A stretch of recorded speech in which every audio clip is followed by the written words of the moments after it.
Hi there, my friends. Today we're going to be adding layers with gesso to a background spread that we created last week. I'm going to show you 3 different ways of using gesso to add layers and depth to your page. Enjoy!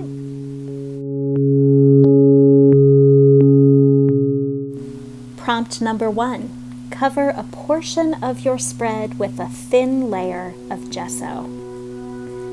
This is white gesso, and I'm adding a little bit of clear gesso to it.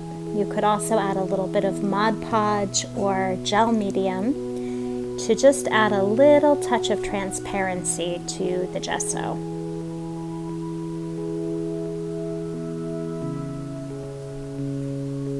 I don't want to cover the entire page.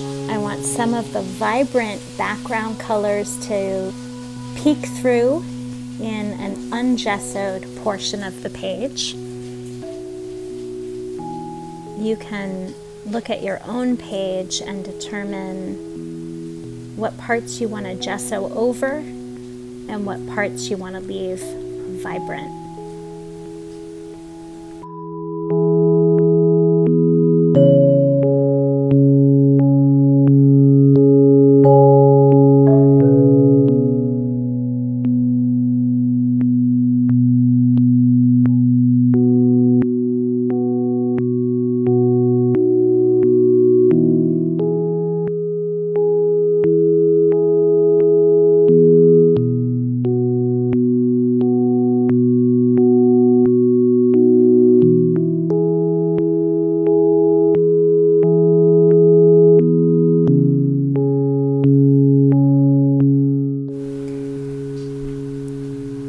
You'll see I'm rubbing the still damp gesso with my finger and then with a paper towel.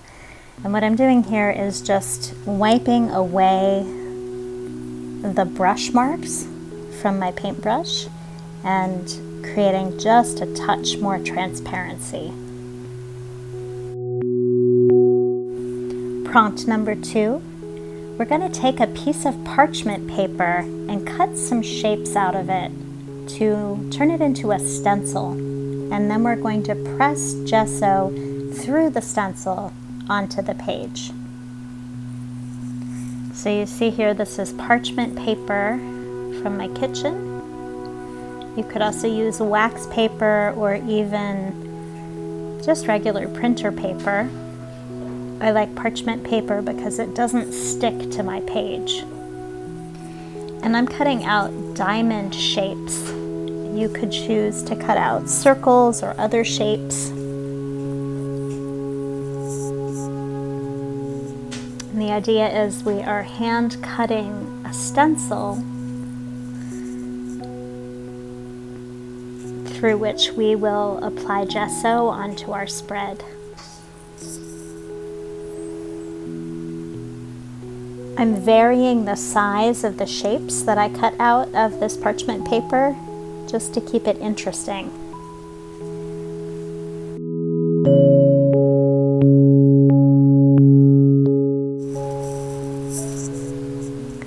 And here I'm just trying out where I want to stencil these diamonds onto my spread. And I'm doing a full strength white gesso without the clear gesso mixed in. I want it a little bit more opaque than the first layer of gesso that I put down on the page. And you'll see I'm gonna let it dry a little bit and then go back and add a little bit more just to make it a little bit more opaque.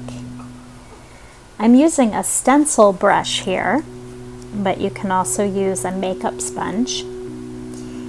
And the idea is to dab the gesso through the stencil, but you don't want to rub back and forth. In order to get a crisp stencil shape, you want to just dab.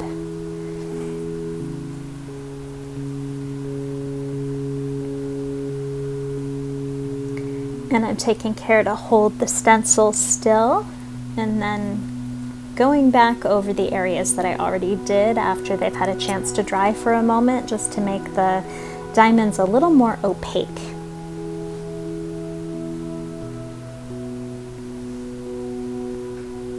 You don't want too much gesso on your brush or on your makeup sponge when you do this, because it will ooze under the edges of the stencil and it won't make as crisp a shape on your spread.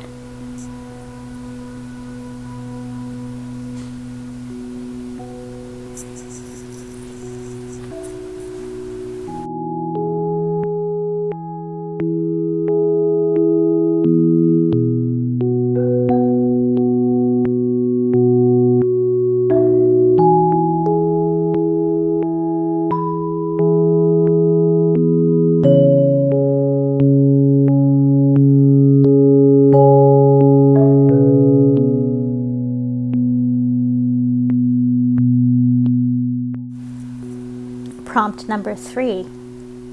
With a thin brush, we're going to add dots and outlines using gesso.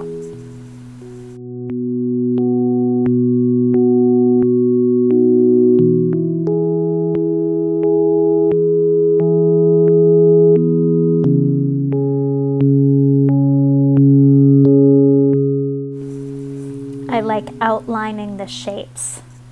Not all of them, but some of them, just because it helps them pop off the background a little bit. So I'm just playing with the effect of outlining.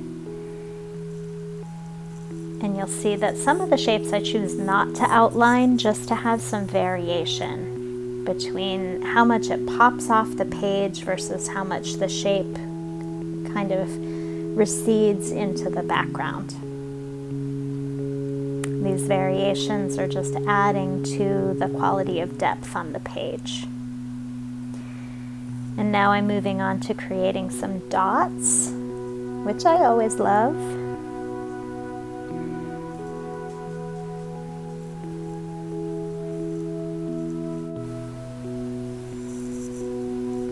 And here I'm outlining more of the shapes.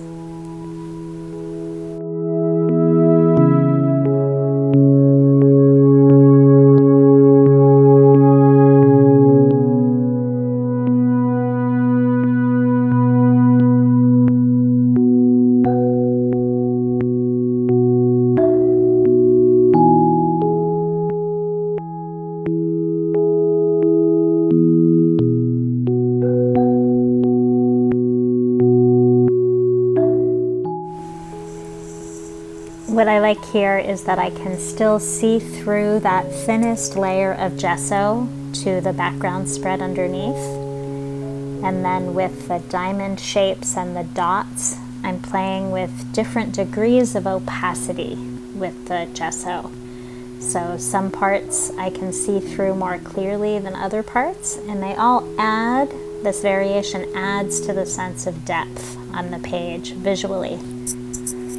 And to me, it just welcomes me in to the atmosphere of the page when there's this kind of depth.